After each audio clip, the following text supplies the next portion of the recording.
चलिए दोस्तों, मैं देवेश कुमार पाठक एस्ट्रोलॉजर आप सभी का अपने YouTube चैनल अल्टीमेट ज्योतिष गुरु में हृदय से वंदन करता हूं। आप लोगों की रिक्वेस्ट पर मैं कुछ महत्वपूर्ण वीडियो देने जा रहा हूं जो आपने रिक्वेस्ट किया है लगातार कई दिनों से। कल से सावन शुरू हो रहे हैं, तो इस श्रावण मास में आपने पूछा है पूजा कैसे की जाए। हमें विधि विधान पता नहीं है और बहुत ज़्यादा क्लिष्ट हो जाती है, समझ में नहीं आता है। तो हमने कोशिश की है कि हम आपको कुछ शॉर्ट रूप में बताएं कि किस तरह से इस पूजा को संपन्न कर सकते हैं आप, क्योंकि शिव जी एकमात्र ऐसे हमारे ईश्वर हैं जो कब खुश हो जाएं पता नहीं। उनको बहुत ज्यादा, आपको पता है कहां रहने वाले हैं, कैलाश पर्वत पर रहने वाले हैं। शरीर पर क्या धारण किए हुए हैं, शमशान घाट में रहने वाले। उनको बहुत ज्यादा तड़क भड़क और बहुत उसकी जरूरत नहीं है, उनको श्रद्धा की जरूरत है। तो ये पूजा हम कहेंगे तो सबसे ज्यादा सरल होती है, स्ट्रेट होती है।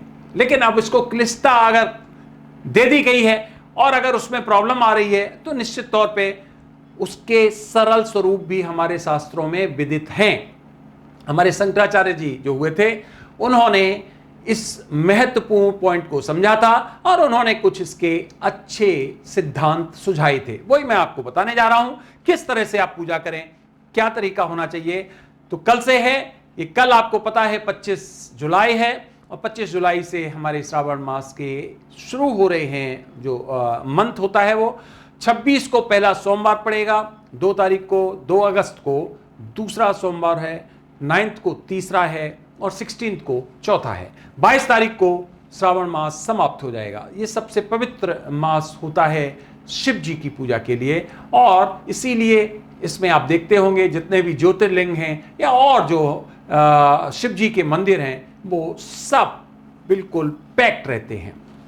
तो चलिए बताता हूं मैं आपको शॉर्ट में। आप लोगों ने ये रिक्वेस्ट की है, आप जैसे पूजा करते हो वो बता दीजिए प्रोसेस। लेकिन वो प्रोसेस बहुत लंबा है, फिर मैं किसी दिन कोशिश करूंगा कि जो मैं पूजा करता हूं उसकी पूरी की पूरी वीडियो आपको दे दूं। किसी दिन ऐसा हो सकता है, लेकिन अभी फिलहाल मैं आपको आपके लिए कुछ शॉर्ट बता देता हूं जो उसी तरह से काम करेगा, बल्कि एकदम एग्जैक्टली जैसा कि बहुत लंबी जो पूजा आप करते हो वो करता है। तो इसके 5 चरण हैं। 5 चरण हमने बहुत सिंप्लीफाइड वे में आपके लिए सामने कर दिए हैं। ये आ भी रहे हैं, आप चाहें तो इनको जब पूजा करें तो इसको डाउनलोड कर लीजिए, अगर नहीं है आपके पास, और कर सकते हो। सबसे पहले सिर्फ ध्यान मंत्र, इसमें हम उनका आह्वान करेंगे। सुबह नहा धो के, स्नान करके, शुद्ध होके, मन से, तन से और कर्म से, और फिर आराम से जहां आपकी शिव की घर में मंदिर है, जहां आपने उनका लगा रखा है पोर्ट्रेट, जहां उनका आइडल मूर्ति जो भी लगा रखा है, वहां पर आराम से बैठ जाइए और सबसे पहला काम वहां की सफाई वगैरह कर लेंगे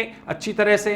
वहां पर आप वो सब सामग्री रख लेंगे, बहुत मिनिमम सामग्री, कोई जरूरी नहीं बहुत ज्यादा रखने की। क्या है उसमें? जल है तो उसमें अग्नि प्रज्वलित करने के लिए दीपक है, फिर उसमें कोई फूल पुष्प ले आइए। पुष्प का भी मैं वीडियो इसके बाद देने वाला हूं, कौन कौन से पुष्प आपको चढ़ाने चाहिए, कौन से बिल्कुल नहीं चढ़ाने चाहिए, वो प्रतिबंधित हैं, वो भी मैं आपको बताने वाला हूं। और सब रखने के बाद में सबसे पहले आह्वान कीजिए। आह्वान किससे किया जाता है? आह्वान से ही हमारी कोई भी पूजा शुरू होती है। क्यों? क्योंकि हम किसकी पूजा करना चाहते हैं। जैसे कि अगर आपको कोई मोबाइल कोई नंबर मिलाना है, सबसे पहले क्या करोगे? जैसे ही नंबर मिलाने जाते हो आपको नंबर चाहिए, अगर नंबर नहीं है तो आपका मिलेगा ही नहीं, तो वो नंबर मिलाना कहते हैं इसको। इसका मतलब हम उस डेस्टिनेशन को, हम उसको पुकार रहे हैं जिसकी हम पूजा करना चाहते हैं। वो कौन है? शिव है। तो शिव को कैसे बुलाओगे? उनकी मूर्ति आप अपने मन में लाओगे, जो भी उनका स्वरूप है। लोग कहते हैं मूर्त पूजा है, ये मूर्त पूजा नहीं है, ये हमें कंसंट्रेट करने का एक तरीका है। हम केंद्रित करते हैं अपने आप को कि हम जो करने जा रहे हैं वो किसके लिए करने जा रहे हैं। तो वो ठीक है, हमने आंख बंद की और हमने उनको आह्वान किया। कैलाश पर्वत पर बैठे हुए हैं शिव जी और हम उनके चरणों में बैठे हुए हैं और हम आह्वान करके उनको जो भी मन से देंगे वो स्वीकार करेंगे। ये हमारे मन में दृढ़ संकल्प होना चाहिए और फिर आगे बढ़ते हैं। तो सबसे पहला ये है शिव ध्यान मंत्र। तो ध्यान करिए इसको। ये टोटल 4 लाइन्स हैं, बहुत बड़ी नहीं है। आप इसको डाउनलोड कर सकते हो, मोबाइल से पढ़ सकते हो, या अगर आपके पास अवेलेबल है तो आप कर सकते हो, कोई पुस्तक वगैरह है तो। ध्याये नित्यम महेशम रजत गिर निभम चारु चंद्रावतंसम रत्नाकल्पोज्ज्वलांगम परशु मृग वराभीति हस्तम प्रसन्नम पद्मासीनम समन्तात स्तुतमर गणय व्याघ्र कृत्रिम वसानम विश्वाद्यम विश्वबीजम निखिल भयहरम पंचवक्स्तम त्रिनेत्रम। अब ये आपके ऊपर है, आप ऐसे गद्य के रूप में कहना चाहते हैं, आप गा के कहना चाहते हैं, आपकी जैसी वहां पर वातावरण है, अगर आपके पास अच्छा है, आपने बना रखा है, अच्छा मंदिर, अच्छी जगह है जहां आप आराम से गा सकते हैं, और तो श्रद्धा से खूब गाइए। हम तो कहते हैं कि जब आप आराधना करते हो, पूजा करते हो, तो कोई शर्म नहीं, गाइए, जैसे गा सकते हैं।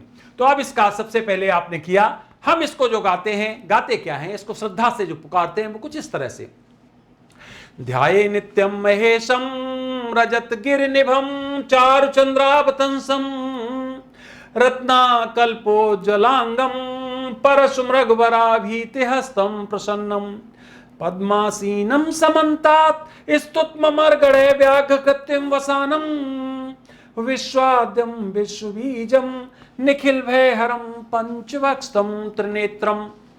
तो आपकी मर्जी है, ऐसा कोई सेट फार्मूला नहीं है कि आपको इसी तरह से करना। मैंने बताया श्रद्धा सबसे बड़ा है। ये काय के लिए है? ये आह्वान के लिए है जी। क्यों कहा जाता है श्लोक, क्यों इस तरह से आपके जो है मंत्र कहे जाते हैं, क्या कारण है? इसलिए कि हम अपने मन को साधते हैं मंत्रों के द्वारा। मन को साधते कि ये कहीं इधर उधर विचरण ना करे। जब हम गाते तो हमें मस्तिष्क लगाना पड़ता है। हम कुछ, जब हम मान लीजिए इसको अगर हम पढ़ेंगे तो हमें लगाना पड़ेगा, याद होगा तो भी हम बोलेंगे तो भी हमें लगाना, तो हमारा मन भटकेगा नहीं, हम कंसंट्रेट हो जाएंगे और हम वहीं पर जाएंगे जहां हमें जिसकी आराधना करनी है। तो सबसे पहले हमने यहां इसको आराधना कर ली, आह्वान कर लिया। अब हमने मन में कर लिया कि अब वो यहां पर आ गए हैं। ध्यान रखिए, ये आह्वान करने से पहले सबसे पहले अग्नि प्रज्वलित कर लेनी है आपको अपने दीपक में, क्योंकि अग्नि सबसे पहला इंग्रेडिएंट होता है। ये ब्रह्मांड भी आया है तो अग्नि के साथ ही आया है। अग्नि ही सबसे पहले ब्लास्ट हुई, जिसको बिग बैंग थ्योरी कहते हो या कुछ भी कहते हो। अग्नि नहीं होती तो नहीं होता। अग्नि अगर पृथ्वी पे नहीं हो, पृथ्वी का अस्तित्व समाप्त हो जाएगा। अग्नि अगर पूरे ब्रह्मांड में नहीं होगी तो ब्रह्मांड का अस्तित्व समाप्त हो जाएगा, क्योंकि वो एक एनर्जी है। तो अग्नि सबसे पहले, उसको हम क्या करते हैं, अग्नि के साथ फेरे, कहीं पर भी देख लो, अग्नि हमारे लिए एक साक्षी होती है। तो इसलिए सबसे पहले अग्नि का प्रज्वलित कर लेना है, और उसके बाद में ये आपने किसको आह्वान कर लिया। आह्वान करने के बाद अब क्या करने का है? आह्वान करने के बाद हमें उनकी मानस पूजा करनी है। अब मानस पूजा करने के साथ हम क्या करें? सबसे पहले उनके जो पंचाक्षर मंत्र है उसका जाप कर लें। क्यों? क्योंकि शिवा जो है, ओम नमः शिवाय आप बोलते हो, ओम को हटा दीजिए, शिवाय नमः, इसका मतलब है नमः शिवाय, है ना। तो जब रिवर्स करते हैं शिवाय नमः, रिवर्स किया नमः शिवाय, तो नमः शिवाय कितने अक्षर हुए इसमें? 5। नमः शिवाय, तो इसमें 5, इसीलिए इसे पंचाक्षरी कहते हैं। और ये पंचाक्षरी जो है वो आपके सामने हम ला रहे हैं। शिव मानस पूजा बाद में लेंगे, पहले हम पंचाक्षरी ले आते हैं। तो देखिए क्या हुआ कि पंचाक्षरी आ गई हमारे पास। ये देखिए शिव पंचाक्षर स्तोत्र। क्या है इसकी खास विशेषता? नमः शिवाय, तो देखो ना से शुरू हो रहा है, न, नमः शिवाय, लास्ट में वही है। अब ना के बाद क्या मां आएगा, तो देखिए दूसरा कहां शुरू हो रहा है? मां से, यही इसका है। और लास्ट में जो है या से शुरू होगा। तो चलिए शुरू करते हैं। नागेंद्रहाराय त्रिलोचनाय भस्मांगरागाय महेश्वराय नित्याय शुद्धाय दिगंबराय तस्मै नकाराय नमः शिवाय मंदाकिनी सलिल चंदन चर्चिताय नंदीश्वर प्रमथनाथ महेश्वराय मंदार पुष्प बहु पुष्प सुपूजिताय तस्मै मकाराय नमः शिवाय शिवाय गौरी बदनाब्ज वृंद सूर्याय दक्षाध्वर नाशकाय श्री नीलकंठाय वृषध्वजाय तस्मै शिकाराय नमः शिवाय। वाह। वशिष्ठ कुंभोद्भव गौतमार्य मुनीन्द्र देवार्चित शेखराय चंद्रार्क वैश्वानर लोचनाय तस्मै वकाराय नमः शिवाय यक्ष स्वरूपाय जटाधराय पिनाक हस्ताय सनातनाय दिव्याय देवाय दिगंबराय तस्मै यकाराय नमः शिवाय। यकाराय भी हो गया, नमः शिवाय 5 पंचाक्षर हो गया। पंचाक्षर मिदम पुण्यम यः पठेत् शिव सन्निधो शिवलोकम वाप्नोति शिवेन सह मोदते। ये हमारा जो है महत्वपूर्ण शंकराचार्य जी ने ये 5 अक्षरों का पंचाक्षरी मंत्र कहते हैं, बहुत ही सिद्ध मंत्र कहा जाता है। इसको जब भी शिव पूजा किया करें, इसको जरूर कहा करें। अब चलिए इसका करने के बाद में अब हम लेते हैं अगला जो है, जिसको कहते हो आप, वहीं पर आते हैं मानस पूजा। अब क्या करना है, हमें जो आपने रखा है अपने पास में, जो भी फूल फल चढ़ाने के लिए अपने श्रद्धा के अनुसार, उसको आपको तैयार रख लेना है। और वो तैयार करने के बाद यह मानस पूजा, वही फिर मानस पूजा का मतलब कि मन से पूजा। इसका मतलब है हम इसमें सब कुछ मन से अर्पित करेंगे। सब कुछ अच्छे अच्छे फूल, जो भी हमें अच्छी अच्छी सामग्री दिखेगी मन से, वो हम शिव जी को देंगे। आंखें बंद कर लेंगे। अगर अभी नहीं आपको आता है, मान लीजिए ये, तो कोई बात नहीं, आंखें खोल के आप बोल सकते हो, लेकिन मन में वो लाते जाइए। चलिए सुनिए। रत्ने कल्पित मासनम हिम जल है स्नानम च दिव्यामरम नाना रत्न विभूषितम मृगमदा मोदांकितम चंदनम जाति चंपक बिल्व पत्र रचितम पुष्पम च धूपम तथा दीपम देव दयानिधे पशुपते हृत कल्पितम ग्रहताम। ग्रहण करिए। इसका मतलब ये सभी चीजें आप मन से, अब फूल की बात आई, पुष्पम, तो अब पुष्प क्या है कि आप सोचिए सबसे अच्छा दुनिया में कौन सा, इस ब्रह्मांड में फूल कौन सा हो सकता है, ऐसा होगा, इतना बड़ा होगा, बहुत उसमें महक होगी, वो हम शिव जी को अर्पित कर रहे हैं। धूप अर्पित कर रहे हैं, पुष्प अर्पित कर रहे हैं और नैवेद्य अर्पित कर रहे हैं। ये सब मन से करना है, आपको फिजिकली नहीं करना है, सब कुछ मन, क्योंकि ये हम जो कर रहे हैं वो क्या कर रहे हैं, मानस पूजा कर रहे हैं। चलिए आगे चलते हैं। सौवर्णे नवरत्न खंड रचिते पात्रे घृतम पायसम भक्ष्यम पंचविधम पयोदधियुतम रंभा फलम पानकम शाकानाम युतम जलम रुचिकरम कर्पूर खंडोज्ज्वलम तांबूलम मनसा मया विरचितम भक्त्या प्रभो स्वीकुरु। स्वीकार करो प्रभु, जो आप दे रहे हो, तांबूलम मनसा मया विरचितम भक्त्या, हमारी जो भक्ति है, जो तांबूलम हम आपको दे रहे हैं, जो भी चीजें यहां पर हमने बताई, कर्पूर खंडोज्ज्वलम, उनको स्वीकार करो। ये आगे क्या कहते हैं, छत्रम चामर्योर्युगम व्यंजनकम चादर्शकम निर्मलम वीणा भेर मृदंग काहलकला गीतम च नृत्यम तथा साष्टांगम प्रणति स्तुति बहुविदारो समस्तम मया संकल्पेन समर्पितम तव विभो पूजाम ग्रहण प्रभो। हमारी पूजा को ग्रहण करो प्रभु। आत्मा त्वं गिरजामति सहचरः प्राणः शरीरं ग्रहं पूजाते विषयोपभोग रचना निद्रा समाधि स्थिति संचारः पदयोः प्रदक्षिण विधि स्तोत्राणि सर्वा गिरो यद्यत् कर्म करोमि तत्तदखिलं शंभो तव आराधनम। कर चरण कृतम वाक्याय जम कर्म जम्बा श्रवण नयन जम वा मानसं वापराधम विहितम विहितम वा सर्वमेत क्षमस्व जय जय कौलाब्धे श्री महादेव शंभो। ये हमारा जो है शंकराचार्य द्वारा विरचित शिव मानस पूजा संपूर्ण हुई। इसमें हमने सब कुछ उनको अर्पित किया, मन से अर्पित किया, फिजिकली अर्पित नहीं किया। अब क्या करेंगे हम, ये अर्पित करने के बाद में अब हम फिजिकली हमारे पास जो है अब हम वो अर्पण करेंगे। हमारे पास फूल है, हमारे पास घी है, दही है, दूध है, चंदन है, या फिर आपने जो फूल वगैरह लाए हैं वो सब आपको अब चढ़ा देना है। एक एक करके चढ़ा देना है। फूल वगैरह कैसे चढ़ाने हैं, इसका मतलब है कि आपका बिल पत्र है, उसका क्या है वो मैं आगे दे रहा हूं आपको। धतूरा है, जो जो है वो आप उनके ऊपर श्रद्धा से चढ़ा दीजिए।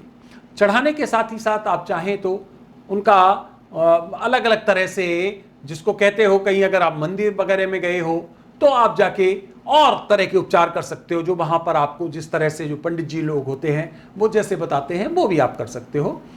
मतलब ये आपके ऊपर है। फिर श्रद्धा की बात है, आप कितना करना चाहते हो ईश्वर के लिए, आपके मन में कितनी श्रद्धा। अगर आपके पास टाइम है 3 घंटे, सब काम करिए आराम से 2 घंटे, लेकिन ये मैं आपकी वो रिक्वेस्ट पे बता रहा हूं जिसमें आप कहते हैं कि ऐसा क्या है जो शॉर्ट में हो जाए। चलिए, अब ये हमने अगला इनका खंड कर दिया, सब कुछ चढ़ा दिया, सब कर दिया। इसके बाद में आप शिव जी की आरती कर लीजिए। शिव जी की आरती कर लीजिए। आरती तो आपके पास होगी, वो तो सबके पास होती है, ओम जय शिव ओंकारा, वो आप आराम से उसको कर लीजिए। उसके बाद में अब आपको करना है, लास्ट में वो करना है कि हमने जो पूजा की है, ये हमेशा हमें करना होता है क्षमा याचना, कि हमने जो पूजा की, क्योंकि ये जो भी हम कर रहे हैं वो सब श्रद्धा से कर रहे हैं, जो हमारे शास्त्रों में बताया गया उस तरह से कर रहे हैं। फिर भी गलतियां होती हैं, क्योंकि पूरी तरह से हम नहीं कर सकते सिस्टमेटिक। अगर उपनिषद आप पढ़ेंगे, अरण्यक पढ़ेंगे, तो बहुत विस्तार से कई चीजें बताई गई हैं। उसमें बताया गया है कि क्या पूजा को संपन्न किया जा सकता है जैसा विहित किया गया है, जैसा बताया गया है। तो उसमें कहा गया है नहीं। क्या हम ये लंबा विषय है, हम लेंगे किसी दिन जब हम और बात करेंगे। चलिए, अब आते हैं, जब हमने ये सब कुछ कर लिया, उनको सब अर्पित कर दिया, श्रद्धा से नमस्कार करिए, और नमस्कार करने के बाद क्षमा याचना कीजिए। क्षमा याचना का मतलब यह है कि हमने जो कुछ किया है, अगर उसमें गलती हो तो आप, क्योंकि आप हमारे देवता हैं, आप हमारे माँ पिता सब कुछ हैं, हम जैसा हमें आता था कर दिया हमने। अगर हमें और अच्छा करना है तो बताइए, हमें सद्बुद्धि दीजिए, हम वो करेंगे। अब लास्ट में आवाहनम न जानामि विसर्जनम, ना आह्वान करना आता है, ना विसर्जन करना आता है। इसका मतलब हमें उस विधि हमें नहीं आती है। पूजाम चैव न जानामि क्षमस्व परमेश्वरा, क्षमा करें, पूजा भी नहीं जानते हैं, हमें कुछ नहीं आता है, हमने तो श्रद्धा बस ये सब कुछ किया। मंत्रहीनम क्रियाहीनम भक्तिहीनम सुरेश्वरा या जनार्दन यत् पूजितम मया देव परिपूर्ण तदस्तु मे। इसका मतलब है मंत्र क्रिया भक्ति कुछ नहीं आता है हमें, सबसे हीन हूं, लेकिन आपकी शरण में हूं। इसका मतलब क्या हो गया कि क्षमा याचना कर ली, हमने जो भी पीछे किया है, गलत अगर किया है तो उसको माफ करिए, लेकिन मेरी इस पूजा को स्वीकार करिए जो मैंने श्रद्धा से आपके लिए की है। इस तरह से आपकी ये पूजा बहुत कम समय में हो सकती है। इसमें हमने सब कुछ कर लिया, आह्वान भी कर लिया, इसमें हमने मानस पूजा भी कर ली जिसमें सब कुछ अर्पित कर दिया उनको, इसमें हमने पंचाक्षर मंत्र जो नमः शिवाय का पूरा विवेचन है उसको भी कर लिया, और इसके बाद में हमने क्षमा याचना भी कर ली। तो इस तरह से आप इसको बिल्कुल इस तरह से आप कर सकते हो आह्वान करने के साथ। और अगर आपको और टाइम है तो फिर शिव पुराण, आप शिव पुराण पढ़िए। शिव पुराण जो है इन दिनों में अगर आप पढ़ते हैं, क्योंकि मैं तो इसमें पूरा शिव पुराण भी पढ़ता हूं, और साथ ही साथ शिव पुराण पढ़ने के साथ फिर आप जितना विस्तृत कर सकते हैं अपनी पूजा को आप कर सकते हैं, वो आपके ऊपर है। आपने जो रिक्वेस्ट किया था कि शॉर्ट पूजा का, अब यहां पर मैंने भी जो गाया है ना, वो बिल्कुल मुझे मालूम है कि वो गला यहां काम नहीं करेगा। क्यों? क्योंकि यहां पर अलग अलग तरह के ऑपरेटर्स लगे हो। किसी दिन अगर हुआ तो मैं पूरा पूजा दिखाऊंगा एक विधि विधान से। जब हम उसको एक रिदम में गाते हैं तो एक बहुत अच्छे तरह के वो निकलते हैं, लेकिन चूंकि यहां पर अलग तरह का केवल आपको बताना था मुझे, इसलिए इस तरह से आप अपनी पूरी पूजा को कर सकते हैं। और लास्ट में उनका प्रणाम करिए साष्टांग, और प्रणाम करने के बाद आप अपनी पूजा को समाप्त कर सकते हो। ध्यान रखिए कि आप मन कर्म वचन से इस महीने श्रावण के महीने में शिव जी को पूरा समय दीजिए और उनकी पूजा कीजिए। पक्का समझ लीजिए कि वो आपको परिणाम जरूर देंगे, क्योंकि वो ऐसे भोले वाले हैं भंडारी कि जिससे खुश हो गए उसको सब कुछ दे दिया, और जिससे नाराज हो गए उसका सब कुछ छीन लिया। तो ये आप समझ लीजिए। इसलिए जैसे भी आपको जितना समय मिलता है श्रद्धा से करिए, जितना भी करिए हमेशा नमः शिवाय का जाप करिए। अभी इवन मैं आपसे ये सब बात कर रहा हूं, लेकिन अंदर से ऐसा हो गया है हमारा कि हम नमः शिवाय अंदर ही अंदर बोल रहे हैं, कभी बंद नहीं होता है। जब तक आंख खुली रहती है और जब आंख बंद होती है तब फिर अलग तरह का प्रोसेस शुरू हो जाता है। तो नमः शिवाय का मंत्र जो है, ये पंचाक्षर मंत्र बहुत सिद्ध है, पावरफुल है। इसको सिद्ध कर लीजिए, इसको हमेशा बोलते रहिए, तो देखिए आपको लगेगा कि हाँ, फिर आह्वान करने की भी आवश्यकता आपको आगे चल के नहीं पड़ेगी, क्योंकि वो आप जैसे ही बैठेंगे आप उनसे कनेक्ट हो जाएंगे। तो चलिए फ्रेंड्स, ये वीडियो आपने देखा, आपकी रिक्वेस्ट पर मैंने दिया था। गला मेरा बहुत अच्छा नहीं है आज, वैसे भी थोड़ा सा, तो जो भी जैसा भी मुझे एक मैंने आपको केवल वो बता दिया। अगर जरूरत पड़ी, उचित समझा, तो मैं आपको एक और वीडियो दूंगा जो मैं पूरी पूजा करता हूं, उसका सिद्धांत आपको कभी बताऊंगा। अगर जरूरत पड़ी आप अपनी पूजा इस तरह से कर सकते हैं। बाकी इनमें प्रीफिक्स और सफिक्स कुछ भी कर सकते हैं, आपके ऊपर है, आपकी श्रद्धा के ऊपर है। कहीं पर ऐसा नहीं है, कोई ऐसा प्रिंसिपल नहीं है, कोई ऐसा कानून नहीं है कि ए से शुरू होना है और जेड पे खत्म करना है और ये काम ऐसे ही करना है, ऐसा नहीं है। सबसे बड़ा है श्रद्धा, आपका विश्वास, आपका उनके प्रति लगाव और प्यार। आपने ये वीडियो देखा एक बार फिर आपको बहुत बहुत धन्यवाद। मैं आपको अगला वीडियो देने वाला हूं जिसमें बताऊंगा कौन कौन से फूल या कौन कौन सी वस्तुएं हम शिव जी को चढ़ाएं तो उन्हें पसंद है, कौन से पुष्प उन्हें पसंद नहीं है, अगर चढ़ाते हैं तो उनका निगेटिव इफेक्ट होता है। तो चलिए, जैसा भी है हम अगला वीडियो देने वाले हैं, उसको भी देखिए और कल से पूजा करिए, शिव की समर्पित होइए। और हम यही कामना करेंगे कि शिव आप सभी की कामनाएं पूरी करे, आप सभी को सुरक्षित रखे, संपन्न बनाए और आपके कष्ट दुख दूर करे, इस दुनिया के कष्ट दुख दूर करे जो कि इस समय बहुत ही एक गलत और हम कहेंगे खराब परिस्थितियों से गुजर रही है। Thank you very much. ओम नमः शिवाय। नमस्कार।